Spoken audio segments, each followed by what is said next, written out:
Assalomu alaykum akalar. Mana bugun ishimizni boshlab olganmiz. Bugun bizga 12 olib kelishdi. Xo'p. Nima bo'layotgan mana 12 kalitni ochadi-yu, start stopni bosganingizda starterga bosilmaydi. Xo'p. Priborimiz o'chiq yonadi.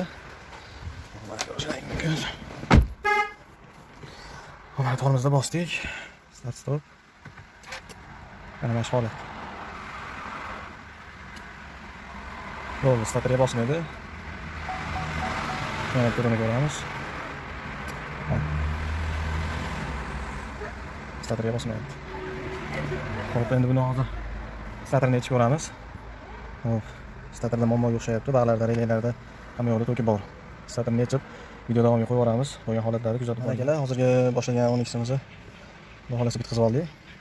Buni muammosi o'sha starterda shtekirda orqasida qatigan 13lik va 12lik bu gaykasidan chiqdi. Starter orqasida bo'ladi, gaykasi ko'klar qatigan. Xudo xolasa mana tormozda bosganmiz.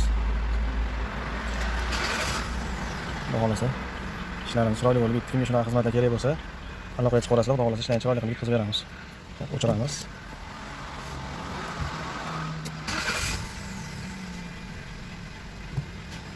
Aloqaga chiqib olasizlar, xudo xolasa ishlarni chiroyli qilib bitkazib beramiz.